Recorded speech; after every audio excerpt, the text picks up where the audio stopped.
আমরা সবাই মিলে কাজ করতে চাই।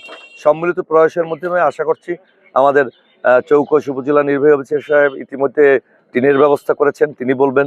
আর জেলা পরিষদ থেকে সবাইকে 10,000 টাকা করার ব্যবস্থা করা হচ্ছে, যে তাৎক্ষণিকভাবে এটা সামান্য, এই মানে লক্ষ লক্ষ টাকা ক্ষতিতে সামান্য। তবে আমাদের আরও সচেতন হতে হবে। শর্ট সার্কিট হলেও বিদ্যুৎ ব্যবস্থাকে উন্নত না করলে শর্ট সার্কিট হবেই, এই বিষয়গুলো। এবং এখন বিদ্যুতের টানা পড়ার সময় বিদ্যুৎ যায় আসে, নানান রকম অবস্থা সৃষ্টি হচ্ছে, এতে কিন্তু শর্ট সার্কিটের সম্ভাবনা বেশি থাকে। তা আমরা আশা করছি আমাদের বাড়িঘরগুলো আবারও একটু আমরা চেষ্টা করব যাতে বিদ্যুতের যে সুবিধা অসুবিধাগুলো আছে সেগুলো দেখতে, এবং অন্য কোনো বিষয় হলেও আমরা এগুলো দেখব। বিষয়টা অত্যন্ত মর্মান্তিক এবং দুঃখজনক। আমরা শুনেছি, শোনার পরপরই আমরা এখানে হাজির হয়েছি।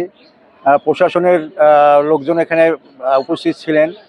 আমরা বলতে চাই যে ক্ষতি যেটা হয়েছে এটা অপূরণীয় ক্ষতি, এটা পূরণ করা একজন মানুষের পক্ষে সম্ভব নয়। তারপরেও আমরা বাংলাদেশ জামায়াত ইসলামীর পক্ষ থেকে আমরা আন্তরিকভাবে এটা আমাদের চিন্তা এবং চেষ্টা করব যে যাতে করে এই ক্ষতিপূরণ আমরা এখানে করতে পারি, সহযোগিতা করতে সাহায্য করতে পারি। এবং এমপি মহোদয় ওনাকেও এখানে দাঁড়ানো হয়েছে, উনিও আসবেন, আসার উনিও সচক্ষে দেখবেন, দেখার পরেও ওনার সার্বিক সহযোগিতা যতটুকু আছে আমরা করবো ইনশাআল্লাহ। আসলে পিরোজপুরে এটা অভ্যাসে পরিণত হয়েছে। আমরা প্রায় জায়গায় দেখি অগ্নিকাণ্ড দুর্ঘটনা হচ্ছে।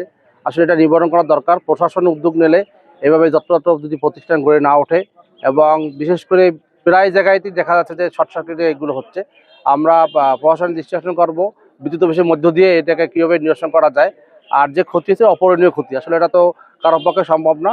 যদি সকলে মিলে আমরা এদের পাশে দাঁড়াই, আশা করা যারা আবার ঘুরে দাঁড়াতে পারবে। জামাত ইসলামী আপনারা জানেন যেখানেই ক্ষতিগ্রস্ত হয় তার পাশে দাঁড়ায়, সেভাবেই ইনশাআল্লাহ আমরা পাশে দাঁড়াবো তাদের, আশা করি।